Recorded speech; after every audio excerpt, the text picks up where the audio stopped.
Well, Ivan Watson tells us why the US fears that China will follow Russia's Ukraine playbook for dealing with Taiwan and why it might experience similar problems. Have a look at this. Russia and China enjoy a friendship with no limits.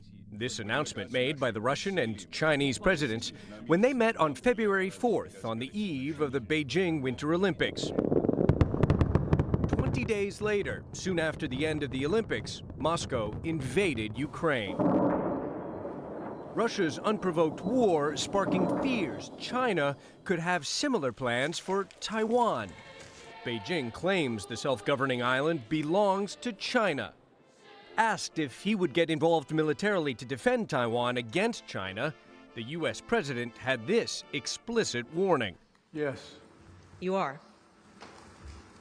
That's the commitment we made. Beijing has long called for peaceful reunification with Taiwan, but it has also never ruled out using force against Taiwan's democratically elected government.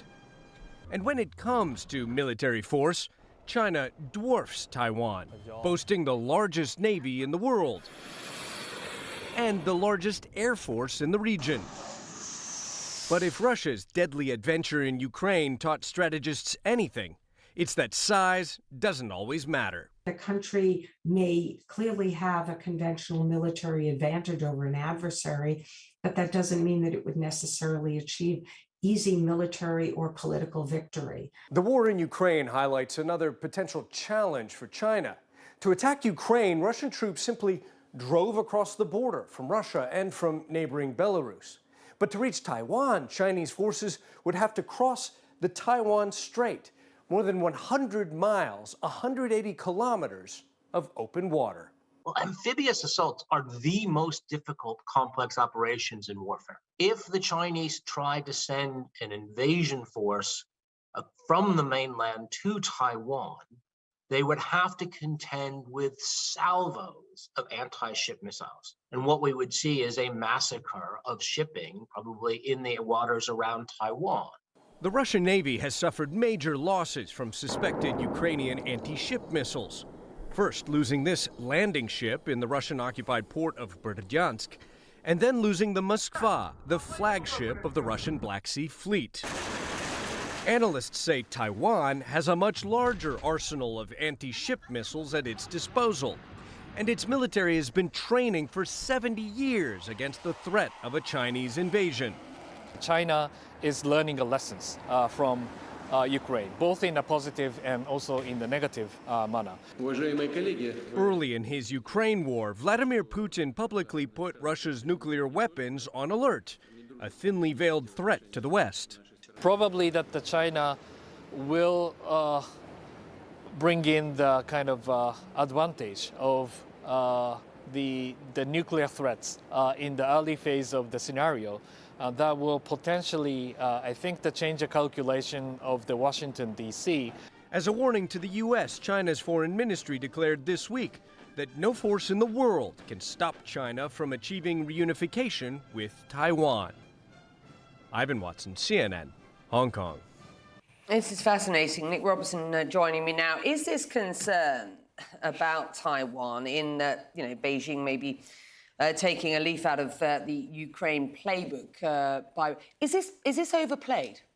It's been President Biden's main concern when he first came to office, and it was, the Obama administration that had wanted to pivot to Asia because they saw the Chinese threat. And if you think about, last year we heard a lot from President Biden, and also we heard a lot under Trump as well, that European partners and allies really needed to rally to the U.S. position that China was not a good human rights actor, it was not a good trade partner, and that, this alignment of the United States and European countries on their view of China has sort of solidified post the Ukraine war. Not perhaps because of what China has done there, but because it solidified this concern that there are other autocracies around the world that cannot be trusted. So by Biden just last week, in the past week, going to Asia, going to South Korea, going to Japan to meet with allies there, that really signals that he still sees this as his major concern, that this is a real concern because this is China's path to challenging the United States. If they win on Taiwan, then the United States as a global power is diminished. It's the acid test. It was interesting to hear Blinken really, lay out what the Biden administration's China policy is. I have to say, in listening to that, if you closed your eyes, there was a kind of, a whiff of Barack Obama in that, in the intonation at least of Blinken, if not in the in the narrative. It's one that we recognise. I have to say, I didn't think there was anything particularly new, but the Chinese, Beijing, have certainly seen it and heard it and are treating it as a smear. I wonder if we sort of move away from that speech and just look at activity. Yesterday at the UN Security Council, we saw China and Russia, for the first time, I think, in something like 15 years, veto sanctions which were suggested by the US on North Korea.